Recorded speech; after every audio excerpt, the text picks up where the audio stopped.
Ok, donc pour ceux qui écoutent cet enregistrement, nous sommes en train de faire un culte et c'est un temps où on va pouvoir échanger au travers de questions-réponses sur ce qu'est la spiritualité. Dieu est avant tout spirituel. Et donc, par voie de conséquence, nous aussi, nous pouvons nous connecter de Dieu avec la spiritualité. Alors, c'est quoi la spiritualité?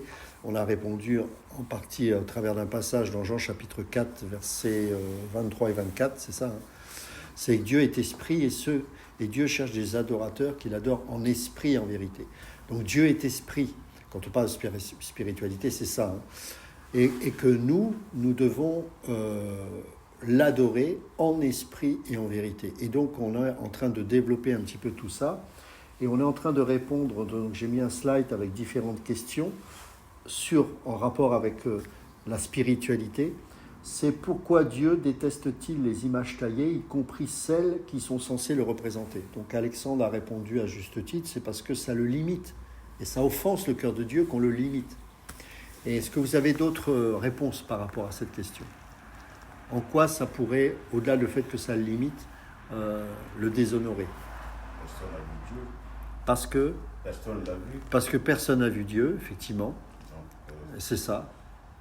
on ne l'a jamais vu, donc on ne peut pas le représenter. Exactement. Ça touche, alors ça rejoint aussi ta réponse, mais ça touche à sa majesté, ça touche à sa grandeur.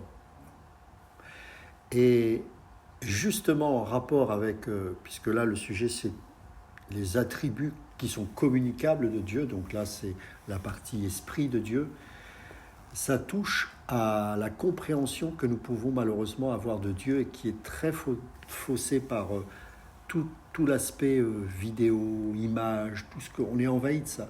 Vous savez, il y a beaucoup d'évangéliques que je vois en train de critiquer les catholiques parce qu'ils adorent des statues, etc. Ce qui n'est pas bon, évidemment, je suis d'accord avec ça. Sauf que la question qu'on doit se poser, c'est est-ce que nous ne sommes pas aussi parfois idolâtres? Les évangéliques sont très axés sur le modernisme. Ils utilisent les moyens, moi-même, hein, j'utilise les réseaux sociaux, j'utilise des choses modernes. Mais est-ce qu'à travers ces choses que nous pouvons parfois utiliser, nous ne pouvons pas non plus être un petit peu idolâtres? Qu'est-ce que je veux dire par là?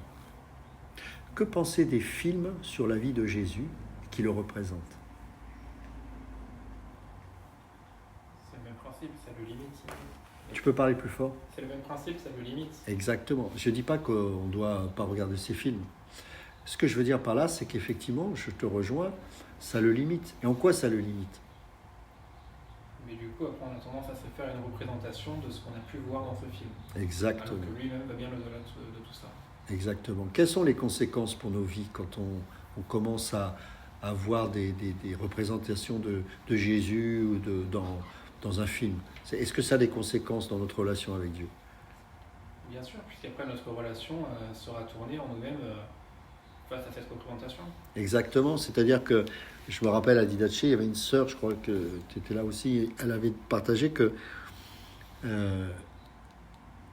elle avait rencontré une autre sœur qui avait regardé The Chosen, donc la série sur la vie de Jésus.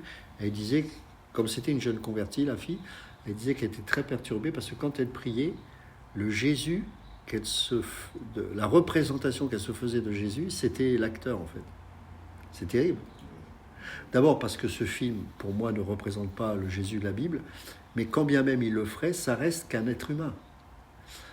Il y a des films que j'ai vus sur Jésus qui sont intéressants pour moi, mais ça ne me perturbe pas dans ma relation avec lui parce qu'en aucun cas je sais que Jésus est comme ça. C'est une compréhension que le metteur en scène a eue de lui, ça s'arrête là. Ça peut être intéressant parce que ça peut me permettre de voir le contexte historique, de découvrir des choses que je n'avais peut-être pas perçues, mais ça s'arrête là. Et très souvent, ça peut me représenter un faux Jésus. Et je crois que ça peut être plus pernicieux que ça, sans forcément voir le visage de l'acteur, mais dans notre relation, il y aura comme une petite sensibilité d'altérer. Comme par exemple, si on arrive à être en relation avec Dieu, qu'au travers de chants ou de certaines vidéos ou quelque chose comme ça. Si ça passe forcément par ce biais, ce n'est pas normal. On est d'accord. On est censé avoir une relation première, qui éventuellement peut être accompagnée par des chants, comme une expression. Mais si la relation dépend de chansons ou du contexte en tout cas, Ah ouais, non, mais Ça c'est prend la chose à subtil, l'envers. complètement. Et le pire, c'est que tu prends l'exemple de la musique ou des chants, enfin c'est la musique, c'est que ils vont croire que c'est l'esprit. Quand par exemple on est dans des temps de louange, imaginez que je mets un accord bien mineur, un truc larmoyant un peu, les gens vont se mettre à pleurer, vont être touchés, ils vont dire c'est l'esprit. Non, c'est pas l'esprit, c'est l'accord, parce que la musique touche les émotions. Donc ce qui est réalité devient pour eux spirituel. Vous comprenez le lien que je faisais avec tout à l'heure? Que pour eux, l'objet de la réalité et qui est source de pierre d'achoppement parce que ça exalte la chair, eux, ils vont penser que c'est spirituel. C'est terrible. Alors qu'en fait, c'est purement charnel, c'est-à-dire que c'est émotionnel. On dit, ah, mais moi, je ressens rien, c'est... Mais qui te parle le ressenti? Un chant n'est jamais oint. C'est les charismatiques qui ont inventé ce principe. Ça n'existe pas, un chant oint. Un texte ne peut pas être... Je veux dire, ça reste des paroles, c'est l'individu qui est oint. Nous sommes tous oints de l'esprit. Donc si les paroles ne sont pas conformes aux Écritures et que l'on dit c'est oint parce qu'on sent une émotion, c'est pas l'Esprit de Dieu. On revient au même principe quand Jésus demandait aux pharisiens qu'est-ce qui est béni, l'autel ou ce qu'on met dessus. Exactement. Même principe. Exactement.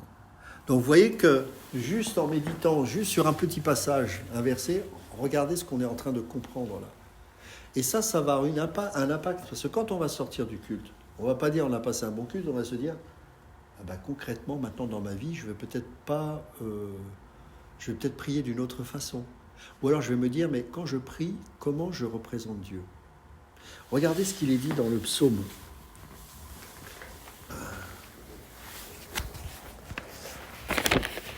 J'avais noté ça, c'était le psaume 139. Psaume 139.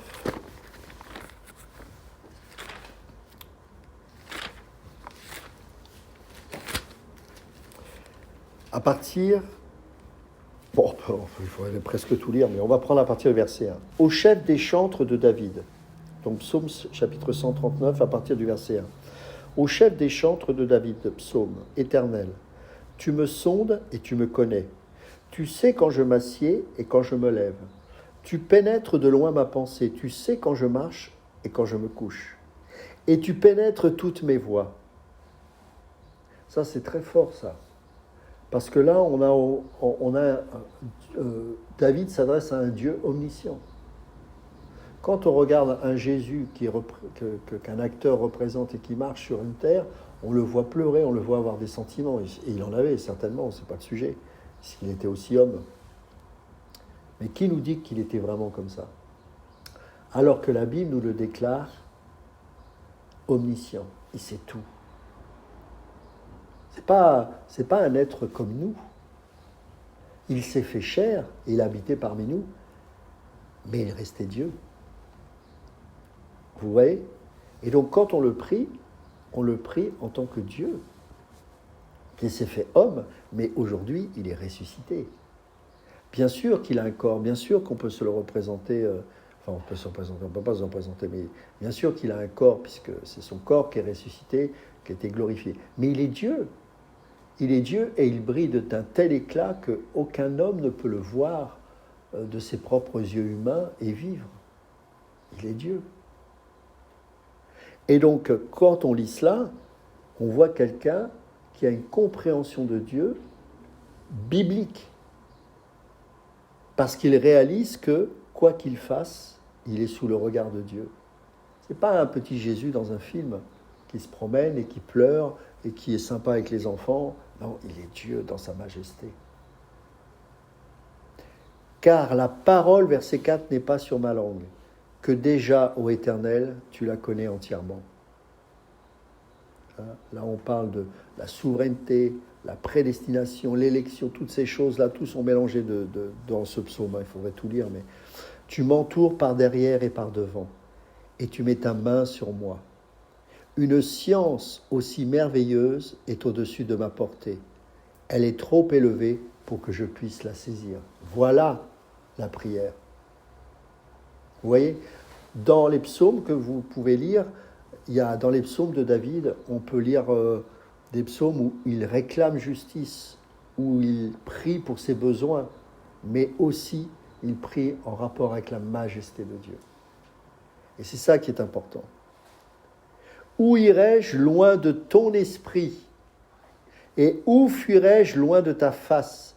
Si je monte aux cieux, tu es là. Si je me couche au séjour des morts, te voilà. Si je prends les ailes de l'aurore et que j'aille habiter à l'extrémité de la mer, là aussi ta main me conduira, et ta droite me saisira. Si je dis au moins les ténèbres me couvriront, la nuit devient lumière autour de moi. Même les ténèbres ne sont pas obscures pour toi, la nuit brille comme le jour et les ténèbres comme la lumière.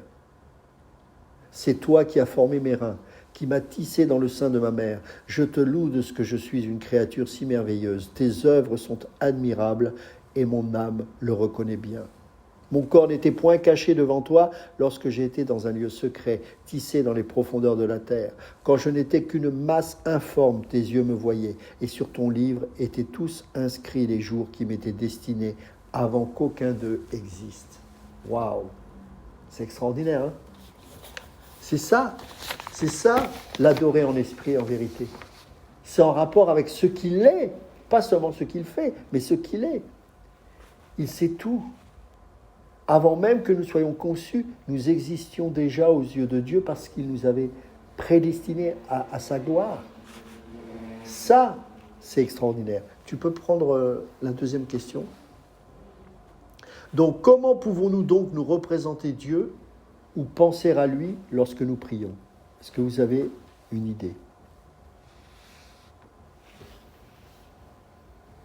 Lumière. Ouais, en fait, tout ce qui est dit de lui dans la parole, ça peut être lumière, ça peut être... Là, on vient de faire la lecture de Psaume, donc on voit bien qu'il se cale en rapport avec sa divinité, justement. Le fait qu'il est esprit, donc il est Dieu. Et donc, on peut prier en rapport avec cela. Il est dit dans 1 Roi, chapitre 8, verset 27, qu'aucun lieu ne peut le contenir. Ça, c'est dans la dédicace, vous savez, de Salomon qui fait la dédicace du temple. Il dit, je sais que personne ne peut, on ne peut te contenir dans ce lieu. Toutefois, que ce lieu soit rempli de ta gloire. Une chose qu'on doit comprendre, lorsque Dieu est en nous, ce n'est pas une partie de Dieu qui est en nous. C'est Dieu. C'est son esprit. Et le fait justement de se le représenter en image ou en rapport avec un aspect de ce qu'il est, c'est effectivement le limiter. Et c'est aussi avoir une prière très limitée, puisqu'on va prier en rapport avec ce que l'on a pu voir, percevoir ou comprendre de lui. Mais ça s'arrêtera là, et c'est bien dommage. La prière, quelque part, elle doit nous dépasser.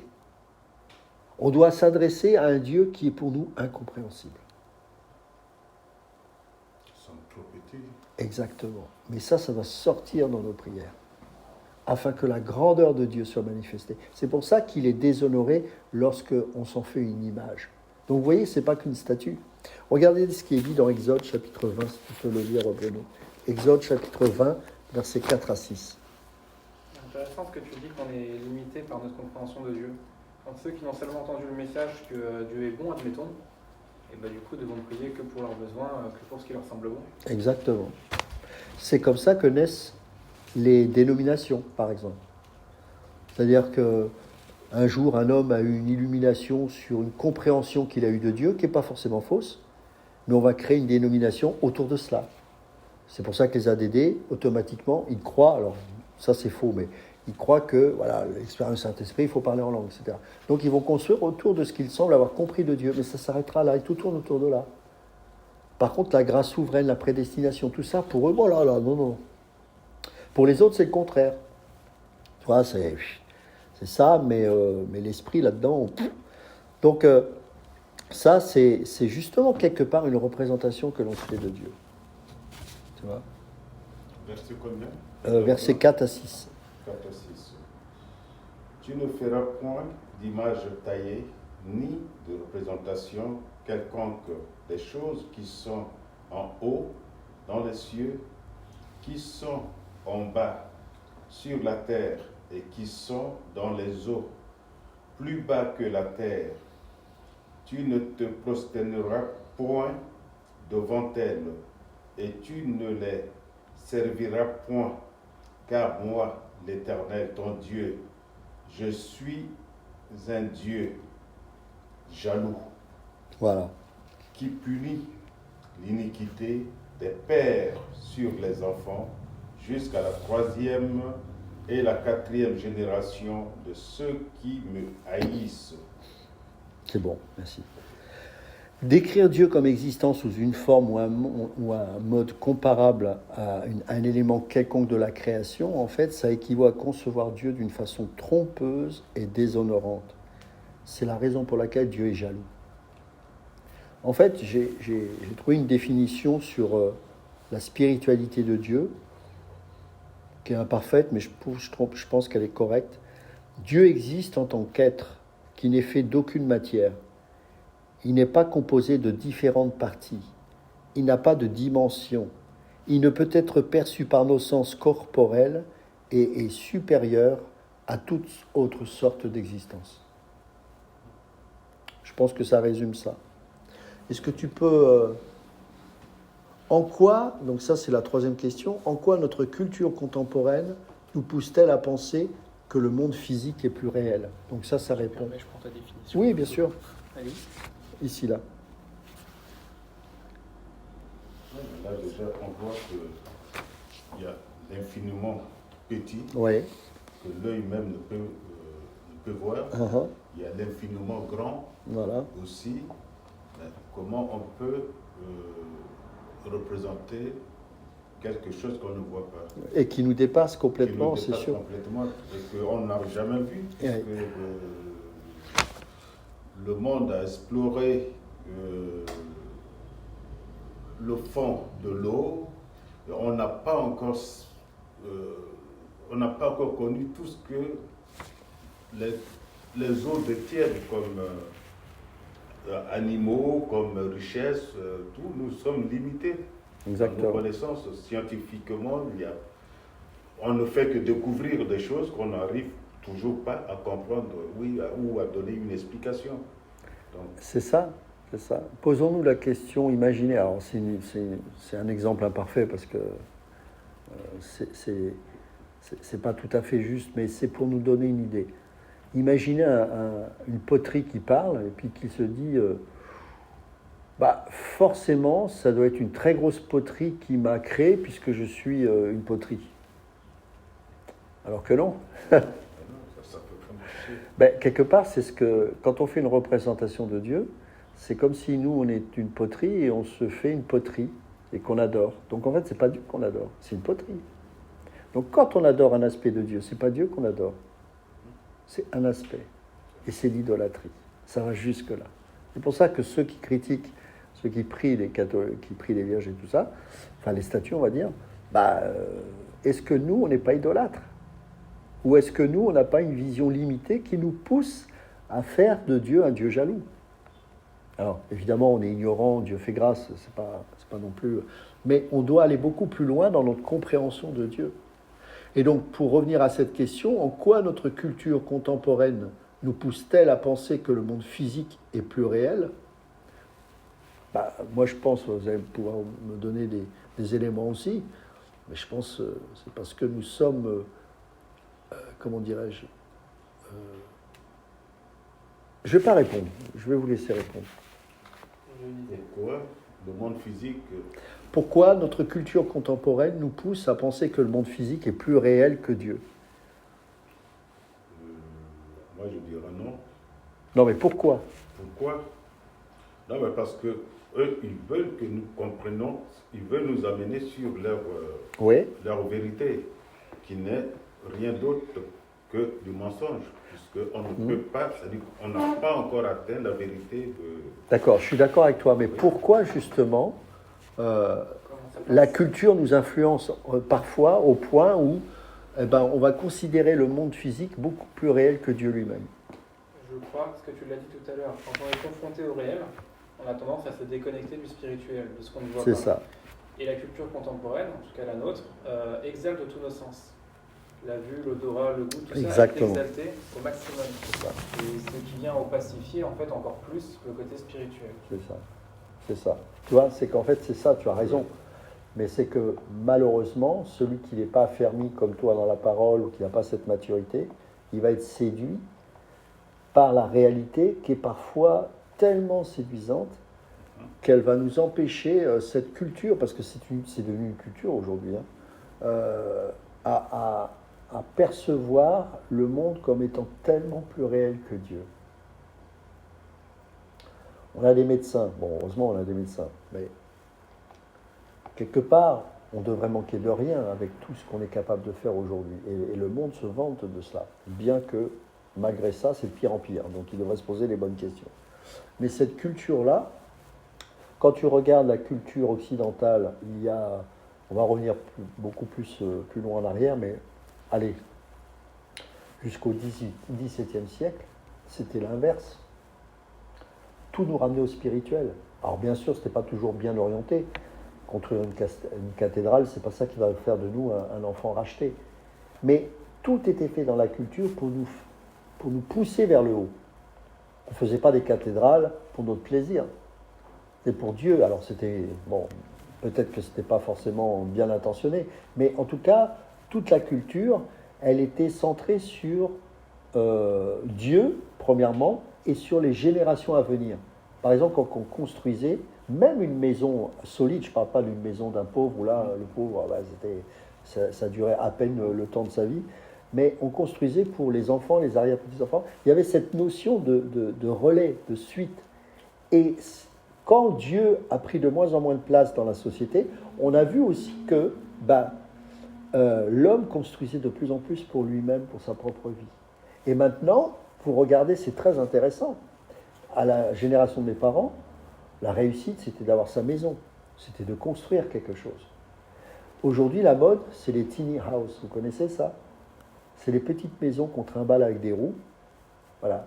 Aujourd'hui, c'est d'avoir une maison en bois qui peut se détruire au bout de 5 ans. Pourquoi? Parce qu'on est dans l'immédiateté de la vie. Parce qu'on réclame le bonheur immédiat. Parce que Dieu n'existe plus dans nos sociétés contemporaines. Vous allez en Afrique, vous allez en Asie, on n'est pas comme ça. On ne pense pas à ça. On ne construit pas forcément des maisons qui vont durer 4 générations, mais on s'occupe de nos parents, de nos grands-parents, etc. Et il y a la suite. On construit pour l'avenir. Les hommes ou les femmes se sacrifient pour leurs enfants. Aujourd'hui, nous, on a même des parents dans l'Occident où quelque part, l'enfant, on lui file quelque chose de moderne, un iPad, une télé ou je ne sais quoi, qui va l'éduquer à la place du parent. Le parent peut parfois craquer parce que l'enfant qui est né, eh bien, l'empêche de faire telle ou telle activité. Ça, c'est des choses qui ne se concevaient pas il y a 2, 3, 4 générations. Et c'est en lien avec la perte de la spiritualité. Pourquoi? Et c'est pour ça qu'aujourd'hui, ce qu'on appelle un réveil est pour moi quelque chose de démoniaque, ce n'est pas un réveil. C'est-à-dire que tous ces jeunes qui se retrouvent, etc., sont des jeunes tellement désorientés, qui se retrouvent dans l'immédiateté d'une forme de spiritualité où on fait de Dieu un frigo. Tu vas être guéri, tu vas manger, tu vas être riche, tu vas ceci, tu vas cela. C'est pas Dieu ça, c'est Dieu de ce siècle, mais c'est pas le même Dieu. Oui, mais ma vision m'amène à voir que c'est le besoin. L'homme joue sur le besoin.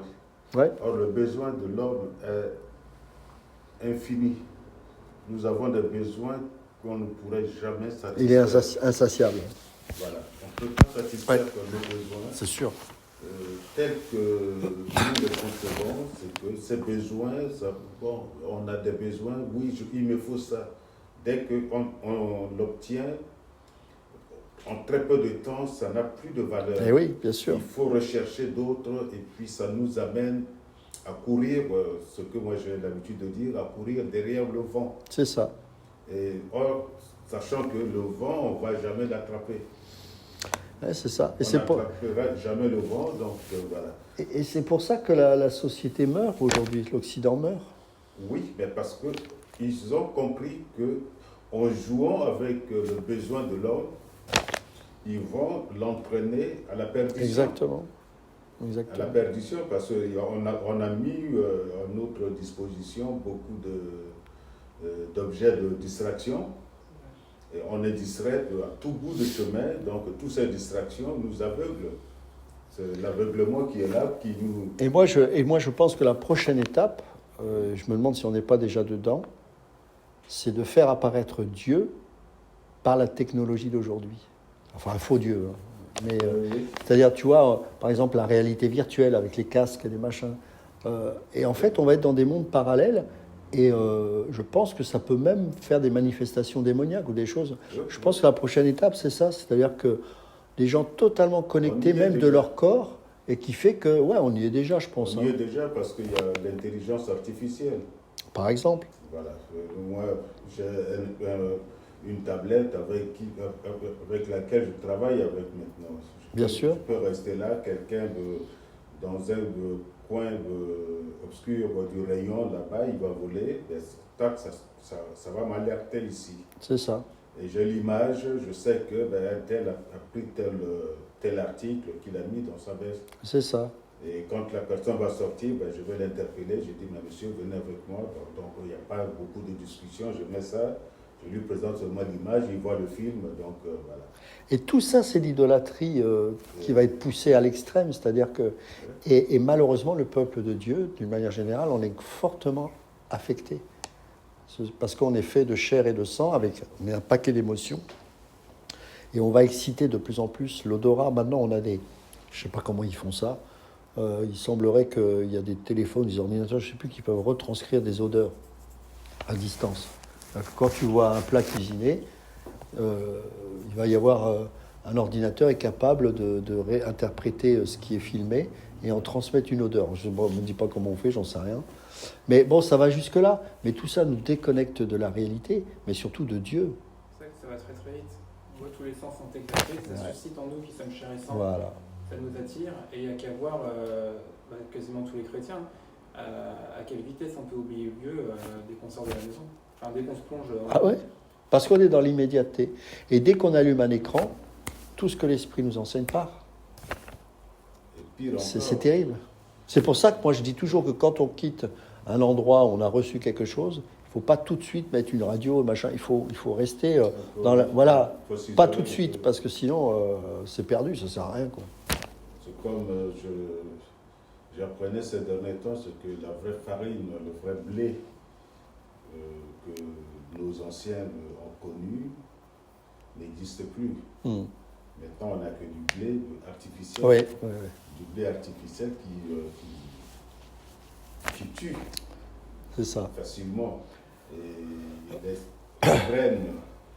les graines sont en train de disparaître. Ouais. Les semences sont en train de disparaître.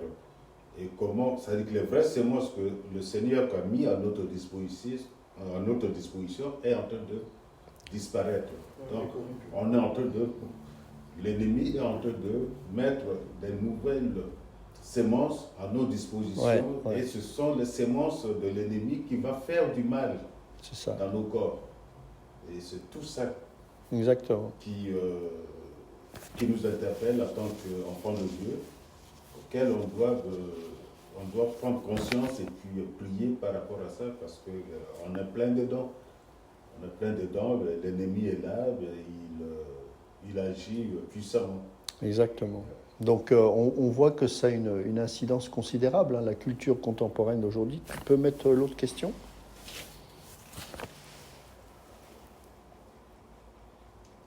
En quoi notre... Oui, c'est la même chose.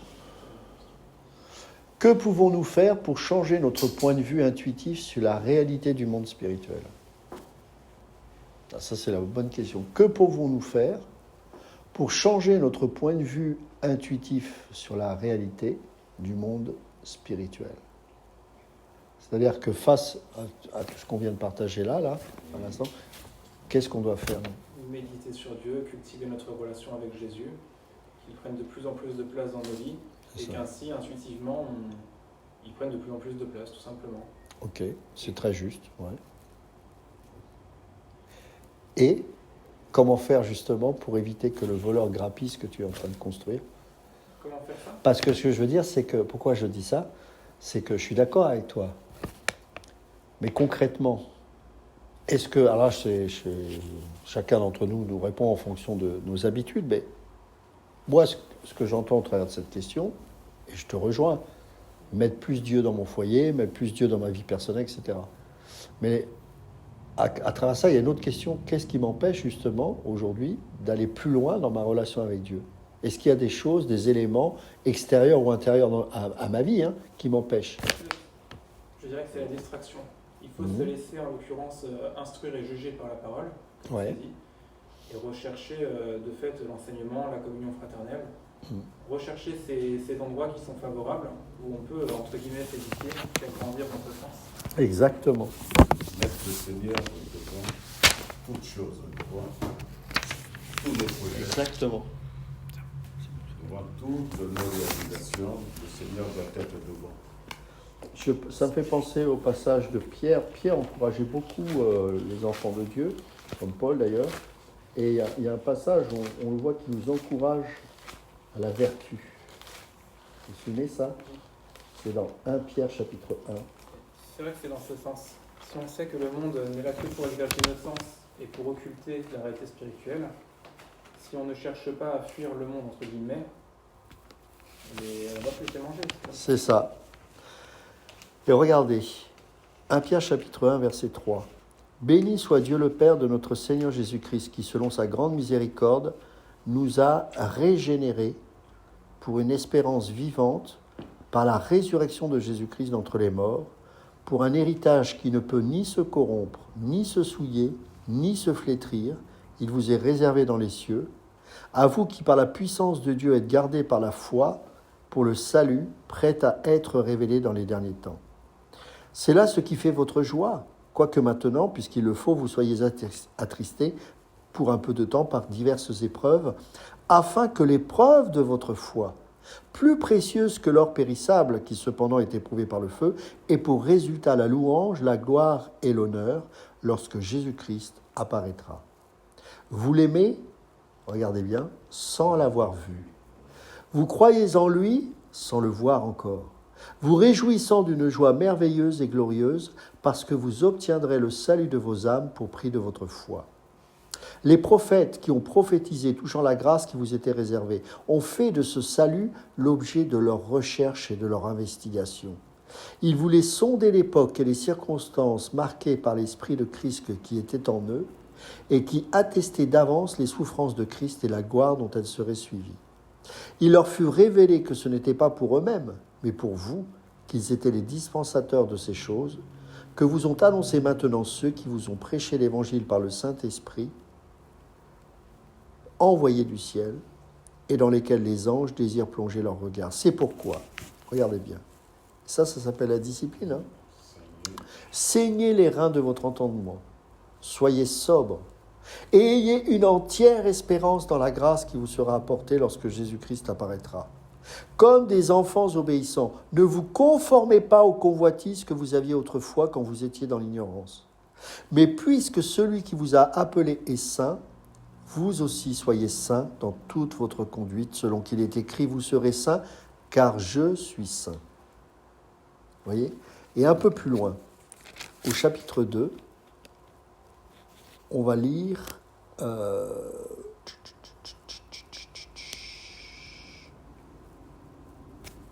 Ouais, non, on ne peut pas tout lire, ça serait trop long. Petite parenthèse, Ouais. au verset 13, ta version disait un langage peu courant, saignez vos reins, je crois. Oui. Moi, ça dit, version Summer, tenez votre esprit en éveil et ne vous laissez pas distraire. Ah voilà, ça c'est encore plus clair. Ouais. C'est ça. C'est les versions dynamiques, j'aime bien de Kuhn, parce qu'elle nous permet d'avoir une meilleure compréhension de ce passage. C'est ça. Ça veut dire que quand on se dit, ok, j'ai besoin de me discipliner, etc., ça veut dire que dans ma vie et autour de moi, je dois faire le ménage de ce qui m'empêcherait d'aller plus loin dans ma consécration avec Dieu, dans ma relation avec Dieu. Moi, je sais par exemple, avec mon épouse, dès le début de notre mariage, on a compris une chose, c'est qu'il y avait quelque chose qu'on devait enlever, c'était la télé. Alors pour d'autres, c'est pas la télé, mais pour nous, on savait que c'était une source de distraction. Oui. Pourquoi ? Parce qu'il y avait toujours une tentation de regarder un truc qui m'intéressait et qui m'empêchait d'aller plus loin dans mon étude avec Dieu, etc. Après, ça peut être des petits détails, ça peut être des choses, ça peut être une alimentation, ça peut être n'importe quoi, ça peut être une habitude, un tic. Mais ça, c'est ce qu'on appelle la discipline, c'est qu'on doit être vraiment le plus concret possible. C'est pour ça que je pose cette question, pour que nous-mêmes, nous puissions repartir pour chacun d'entre nous, après c'est personnel, mais avec nos propres défis, pour que justement, nous puissions avoir une meilleure compréhension de Dieu et surtout une compréhension spirituelle de Dieu. D'accord ?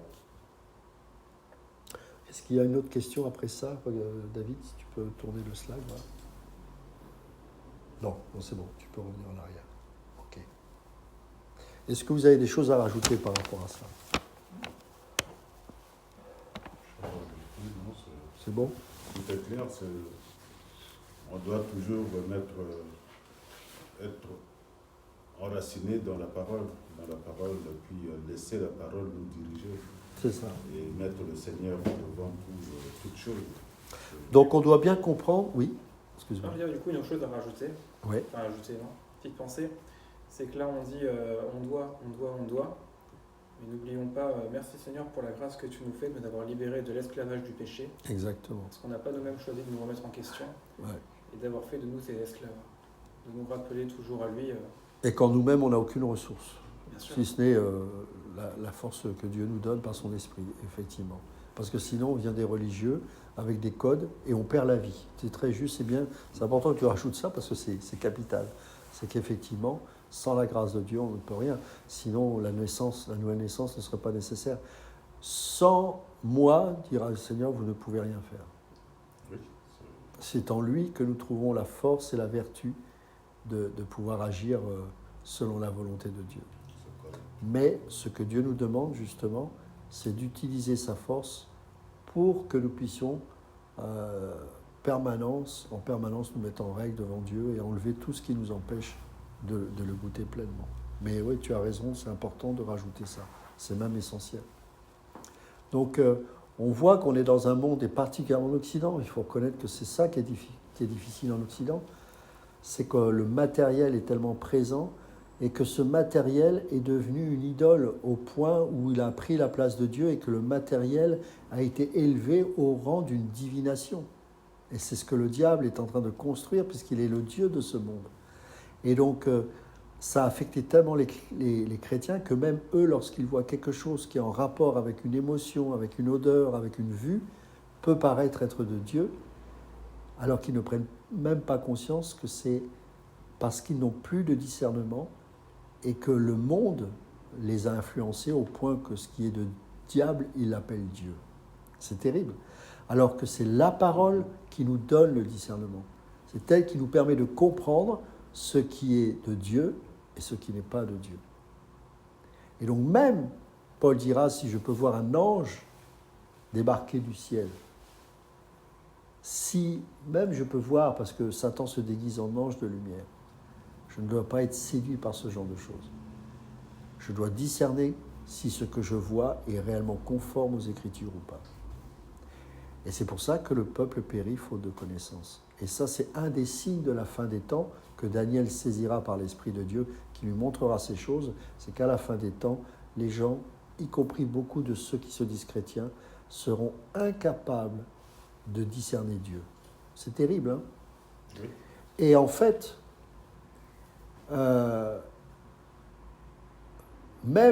il y a même aujourd'hui, je dirais que ça va s'accentuer, une espèce de réveil spirituel, et qui en fait n'en est pas un. Parce qu'il est basé sur l'homme, le chiffre 6, qui est rentré dans l'Église. Le moi, l'ego, le proclame, le réclame, fait changer les plans de Dieu sur ta vie. Enfin, des choses affolantes, quoi. On parle de la souveraineté de Dieu, c'est absolument pas enseigné, par exemple, dans le mouvement charismatique, ou si peu. Ou alors une forme de religiosité exacerbée en réaction à ça, mais qui n'est pas meilleure. Où on est froid, on est austère, on est soi-disant dans les Écritures, mais on oublie qu'on prêche à des gens qui sont en face de nous, qui ont besoin d'avoir une parole qui soit accessible, compréhensible. Bref, on a l'excès inverse. Mais il n'y a pas de vie, en fait. C'est-à-dire que l'Écriture doit être là pour nous éclairer. Donc, voilà, on n'a fait qu'un seul thème, vous voyez, alors que j'en avais pris d'autres, donc c'est riche. Ça veut dire qu'avec ce genre d'échange, vous voyez, quand les gens seront là aussi, on pourra débattre encore plus. Ça veut dire que c'est important qu'on puisse commencer à vivre ça. C'est-à-dire que l'enseignement, il est aussi là. C'est des échanges et qu'on reparte de là en se disant ben là, je crois que j'ai compris quelque chose, ou alors je savais, mais voilà, ça va m'encourager à faire attention. Parce qu'on est dans un monde, on est distrait en permanence. Regardez, là, j'ai commandé une voiture, parce que moi, j'ai atteint mon quota de kilomètres, donc la société m'a demandé de recommander une voiture. J'ai commandé une voiture plus simple, plus grosse, pour qu'on puisse mettre les enfants, les valises et tout ça.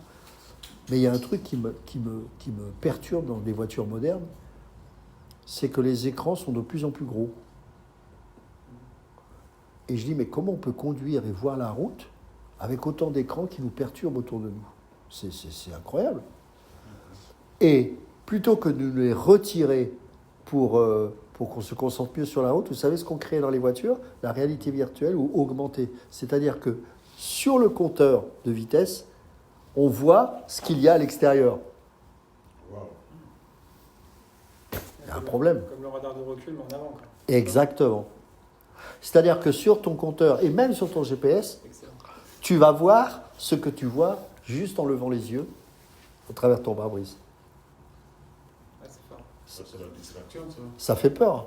Ah oui, ça fait peur. Parce qu'à un moment donné, on ne va plus savoir ce qui est réel de ce qui ne l'est pas. Ah oui. Tu vois quelque chose que tu es censé voir par tes yeux, mais au travers d'un écran, alors que c'est là devant toi. Donc tu vas avoir un problème de discernement de plus en plus. Tu vas dire, mais où est la vérité ? Où est la réalité ? Je suis où ? C'est la Matrix, en fait. Oui, parce que le petit qui grandit qu'avec ça, il est complètement paumé. On est paumé. Je regarde au travers d'un écran quelque chose qui est réel, parce que là, on n'est pas en image de synthèse, mais que je peux voir simplement en levant les yeux. C'est quoi l'objectif ? À quoi ça sert ? Ça n'a pas d'intérêt, si ce n'est de me mettre en danger. Non, mais c'est pour nous amener à quelque chose de beaucoup plus diabolique, en fait. Si plus tard tu glisses un peu de synthèse dans l'image, le réel, Tu feras c'est plus la... parti, quoi. Exactement. Tu feras plus la différence. Il suffira d'ajouter quelque chose qui n'est pas vrai là-dedans. Tu le prendras pour vrai, puisque c'est de la réalité. Oui, mais ce que je Mais la réalité n'est pas la vérité. c'est que les commandes de la voiture qui commande l'esprit du conducteur C'est exactement. et qui amène le conducteur là où le véhicule veut et non le conducteur là où il souhaiterait y aller. Exactement. D'ailleurs, les GPS font souvent des détours. Les GPS font Font souvent des détours. Oui. Non, mais ça, c'est Non, autre mais, chose, oui. ça, Mais c'est juste que tu Ouais, dis. ouais. Ça, C'est l'image, juste. c'est ça, c'est que toi, tu réfléchis plus. C'est que tu te laisses guider, orienter par l'automate. C'est ça. C'est l'automate qui t'amène, tu ne réfléchis plus. On est en plein dans l'arbre de la connaissance du bien et Tu du ne mal. réfléchis plus. Donc, l'esprit qui est dans l'esprit de ton véhicule qui te conduit. C'est ça. Tu vois à peu près? C'est l'esprit de ton véhicule C'est très fort, ça. qui te conduit et non ton esprit. Et non toi. Ça, c'est fort. Hein. Voilà. Donc tu as tout là, et puis voilà, T'es plus là. tu es là, tu deviens automate, alors que c'est l'automate Ouais. que tu devais commander. Donc c'est l'automate qui prend le relais de ta propre personne et qui te conduit. Ce qui au départ était une aide est devenu une béquille, puis un fauteuil roulant. Et voilà. C'est ça. Et ça, c'est effrayant parce que ça veut dire qu'on doit vraiment faire très attention à tout ça. Et je pense... C'est ça. Ouais, bah oui, complètement. Et je pense qu'on doit justement être vraiment prendre de la distance avec tout ça, Oui. et surtout pour nos enfants, qui eux naissent carrément dedans. Nous encore, on a connu le monde d'avant, Oui. mais eux, ils vont naître. Et alors, je vous dis pas la génération des enfants de nos enfants, si toutefois le Seigneur n'est pas revenu. Ça va être compliqué pour eux parce que ils seront plus capables de discerner si l'arbre qu'ils voient à travers l'écran, c'est un vrai arbre ou pas, parce qu'il y aura une telle confusion. Donc vous imaginez. Ah oui, ah oui. Bon, moi je pense qu'à un moment donné, Dieu mettra un frein et ça n'arrivera pas. J'espère qu'on n'en sera pas à ce point-là. Mais quand on voit même les films de science-fiction qui pendant des années ils ont préparé à vivre ce monde-là, et qu'aujourd'hui nous y sommes, certes au début, mais nous y sommes, comme s'ils savaient où ils allaient nous amener. Oui. Et en faisant ce genre de film, ils nous conditionnaient à nous préparer Voilà, à ce tout à temps-là. fait. Atteindre leur objectif. Exactement. Wow. Et c'est pour ça que tout ce qui est Hollywood, tout ça, c'est corrompu et satanique, parce que justement, eux, depuis bien longtemps, ils nous ont préparés à cela. Oui. Pour ce qui est du discernement, tu as bien raison. Il y a déjà de ça pas mal d'années, c'était un truc marrant pour un 1er avril, ils avaient fait une pub assez bien faite, hein, où il expliquait que les spaghettis étaient cueillis sur les arbres, tout ça. Ah, tu vois, Et il y avait une partie de la population assez considérable qui avait gobé. Quoi. c'est incroyable. Ça avait fond, voilà. Parce que déconnecté du réel et finalement on ne peut plus discerner. Il y a plein de gens qui pensent que le poisson pané, c'est vraiment un poisson, quoi. Oui, oui. Que le jambon, il pousse. Il y a des enfants qui pensent que le jambon, tu sais, rose qu'on mange là, bourré de nitrate, que ça se cueille en fait. Ils voient pas l'animal derrière parce qu'ils n'ont jamais vu un animal, donc encore moins découpé. Ça fait exprès. Voilà. Ils ont supprimé ça, dans les programmes scolaires, ils ont enlevé beaucoup de choses Bien sûr. pour abrutir les enfants. Certaines valeurs qu'on enseignait par le passé, on a tout enlevé. Je vais donner l'exemple de l'instruction civique, la leçon de morale, et tant d'autres, ils ont enlevé ça. C'est ça. Ils ont enlevé ça et ils laissent les enfants comme ça, sans référence. Exactement.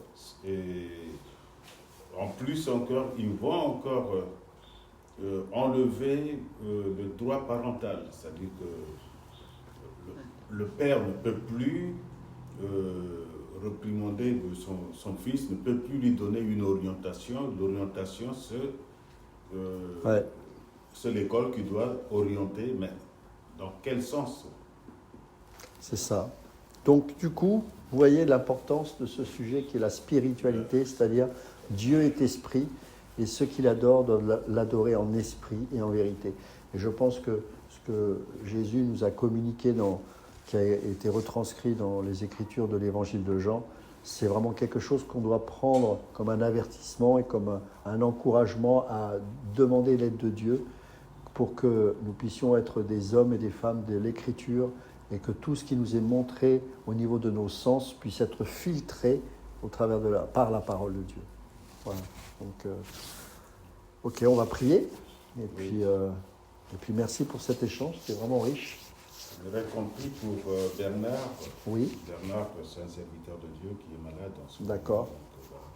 Donc, Ok. et les nouvelles ne sont pas du tout bonnes. D'accord. Donc, voilà. Donc, Ok. D'accord. Ok. Puis surtout pour la France aussi. Oui, ça c'est sûr. Ça, c'est un devoir maintenant qu'on doit prendre en main pour pouvoir prier pour le pays. Oui, bien sûr, tu as raison. Ok. Seigneur, on te rend grâce pour ce temps que nous avons eu ensemble. Merci de nous avoir alertés sur ce que nous pouvons percevoir de nos sens et qui n'est pas forcément toujours de Dieu. Seigneur, garde-nous dans la vérité, dans l'amour de la vérité, au travers de ta parole, que nous puissions être des hommes et des femmes remplis de l'esprit, c'est-à-dire remplis de ta parole, qu'elle puisse nous donner ce discernement, afin que nous puissions voir ce qui vient de toi et ce qui vient de l'ennemi. Seigneur, nous te prions pour notre frère Bernard, qui est malade et qui voit son état se détériorer. Nous te prions, Seigneur, pour que tu lui accordes la grâce de la guérison, que ta volonté soit faite sur sa vie, que cet homme puisse réaliser qu'il est entre tes précieuses mains et que tu ne l'abandonnes pas dans cette épreuve. Seigneur, que ses proches, sa famille, puissent l'entourer de ton amour, qu'il puisse être ressourcé et vivifié. Merci de le prendre soin de notre frère Bernard, Seigneur. Nous te prions aussi pour, bien sûr, notre pays de France, et s'il y a bien un sujet qui doit être d'actualité aujourd'hui, c'est celui-là. Tu vois combien ce pays s'enfonce dans la désolation, mais nous voyons aussi que ce pays a semé tellement de choses mauvaises depuis tant d'années qu'il en subit les conséquences aujourd'hui. Seigneur, nous y voyons de manière indirecte, mais aussi nous y voyons ta main comme un avertissement et peut-être un jugement sur cette nation qui t'a rejeté. Nous te prions pour toutes ces âmes révoltées dans ce pays, pour tous ces extrêmes, d'un côté comme de l'autre, qui n'ont pas compris, Seigneur, que ce n'est pas une nation forte dont nous avons besoin, ce n'est pas d'une Europe forte dont nous avons besoin, c'est d'un Dieu tout-puissant. C'est de la manifestation de notre Seigneur Jésus dans les cœurs. Seigneur, nous te prions pour que ce pays, s'il est encore possible, et selon ta volonté bien sûr, puisse se tourner vers toi, véritablement, loin de la séduction et des tentations de ce monde. Qu'au travers ces épreuves, de véritables hommes et femmes de Dieu puissent commencer à plier le genou devant toi et à implorer ta grâce sur cette nation. Il fut un temps où elle a hébergé tes saints. Des protestants réformés se sont levés. Un Calvin qui est né à Noyon et qui a révolutionné l'Europe.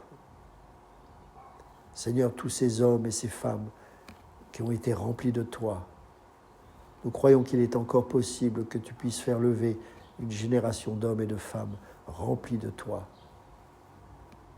et sans compromis avec la vérité, Seigneur. Touche ce pays, visite-le puissamment, Seigneur. Père, nous t'avons prié dans le nom de Jésus. Amen. Amen.